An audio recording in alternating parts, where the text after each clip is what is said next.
Hello, family. This is Mkuu Mzee. I had something on my mind today that I wanted to share. Um, Facebook has been around since, if I got this right, 2006.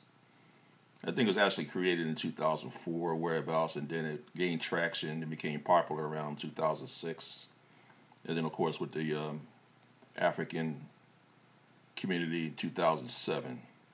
I came into the Facebook fad around 2009, and I remember it being pretty exciting time at that time. So I remember the early groups, our early collaborations of Africans excited to share our thoughts and our knowledge and our research on Facebook with those early groups. Now, mind you, this is before the advent of the so-called super black conscious research groups that proliferated on YouTube. And of course, there was like three, maybe four or less that actually dominated the landscape at that time. But since then, Facebook has become a joke with people. Some of you guys who know me have been around since the beginning with those early groups before the YouTube fad hit. Before the factionalization started with us. But now we have these, these personalities. Everybody wants to be the next superstar, personality, celebrity, conscious rabbit and spiritual ascension and, all these kind of different people trying to be something more than what they are. And most of the time, they're not even or haven't researched and did the reading that they claim to have done. Now, specifically, the reason why I came on today, and again, as I have said before, I don't really do these video things like this normally. But I think it's important to understand what research really means. This one particular person who came on one of my posts talking about I have researched the Mesoamerican people, specifically the Mayans, and that Africans were there um, before Egypt became a thing. I don't know. Obviously, there's a terrible misjustice of the timeline there to make a comment like that. But he specifically put up a research document called the Popo View. And I remember back in 2010, whereabouts in the group, our early groups, we talked about this Popo View.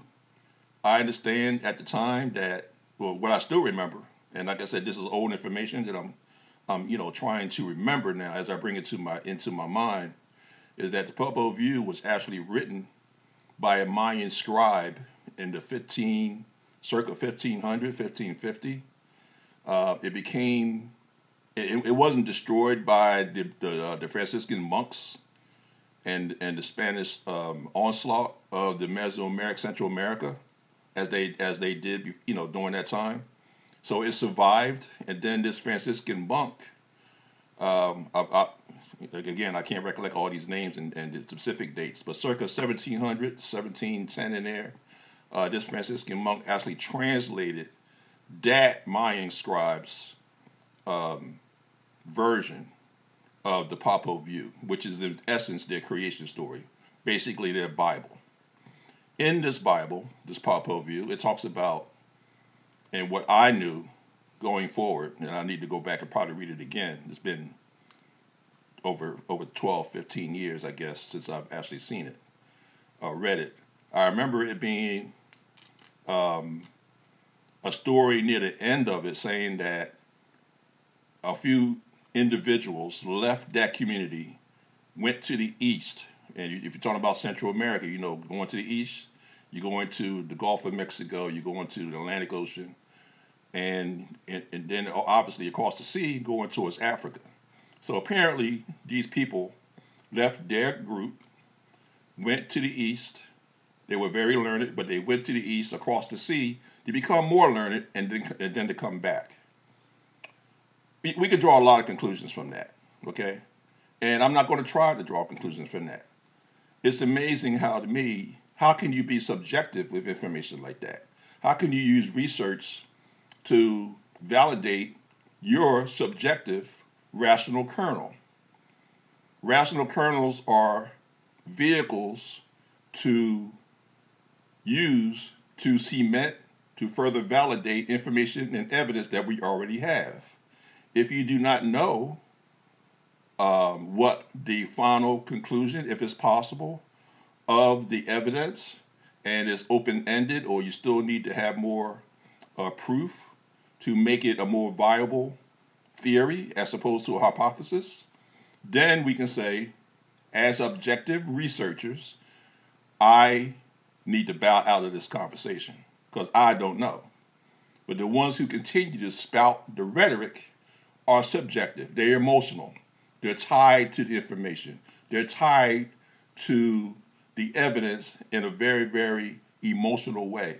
You got to stay away from those kind of people.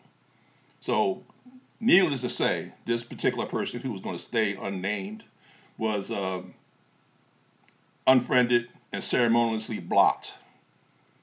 And of course, one of the things about Facebook is that you can do that. But that's not what I try to do anyway. You know what I mean? The discernment has to come. The mature discernment of true Africans, true scientists, true researchers, is to look at any information and evidence in a very, very objective manner.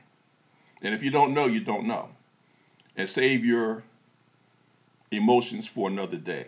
Save your rhetoric for another day when it's something that you can spout very, very conclusively and be righteous and honorable in your position. Other than that, there's no righteousness and no honor in being emotional and subjective to anything that comes out of your research. So when you hear this phrase, "I've done the research," or "you need to do more research," take it with a grain of salt. Understand those are warning signs for people who really, really don't know. And if they do know, they know a little bit and only using that little bit of evidence, that shred of evidence, to pontificate their subjective position. So that's all I got right now, guys. You guys take care of yourself. You guys who've been riding with me from the beginning. We don't talk as much as we used to, communicate as much as we used to, but I know you're still around. And this is just my little video saying to you, first of all, that I love you and that we're going to go down as Africans. Be objective, but be honorable. Peace.